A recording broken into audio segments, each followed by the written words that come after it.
আপনি সারা বছর লাঞ্চ করেন, ডিনার করেন, দুপুরের খানা খান, রাতের খানা খান, সকালে ব্রেকফাস্ট নাস্তা করেন, কিন্তু এর কোনোটা ইবাদত হয় না, এর কারণে আপনি সওয়াব পাবেন না। কিন্তু রমজান মাসে ভোর রাতে ঘুম থেকে উঠে যে আপনি খাবার খাবেন, এই খাবার খাওয়ার জন্য যে উঠলেন এবং খাইলেন, এর কারণে আপনার অ্যাকাউন্টে আপনার আমলনামা আল্লাহ তাআলা সওয়াব জমা করে দিবেন। আপনি রিওয়ার্ড পাবেন, বিনিময় পাবেন। কেন?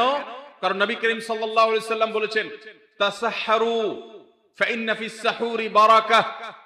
তোমরা সাহারির খাবার খাবে ভোর রাতে। রোজার মাসে রোজা রাখতে গিয়ে সাহারির খাবার খাবে কেন? কারণ সাহারির যে খানা, এই খানাতে আল্লাহ তাআলা বরকত রেখেছেন। এই খানা খাইলে তার জন্য আমাদের স্পিরিচুয়াল, আধ্যাত্মিক বিভিন্ন রকমের উপকারিতা আল্লাহ তাআলা এর মধ্যে নিহিত রেখেছেন। এর মধ্যে খাদ্য শক্তি আছে, আমাদের এনার্জি হবে শরীরে, রোজা রাখতে সহজ হবে। এর পাশাপাশি সাহারির খাবারে আলাদা একটা বরকত আছে, শেফা, বহুবিধ উপকারিতা আমাদের শরীরের, আমাদের মনের জন্য আল্লাহ তাআলা রেখেছেন। এই জন্য সাহারি খাওয়াটা আলাদা একটা ইবাদত। যদি আপনার সন্ধ্যা রাত্রে বেশি খাওয়া হয়ে যায়, সাহারিতে খানা খাওয়ার মতো মুড না থাকে, অন্তত এক ঢোক পানি, একটা খেজুর, সামান্য কিছু খেয়ে হলেও আপনি সাহারি খাবেন এবং তাতে আপনি সওয়াব পাবেন।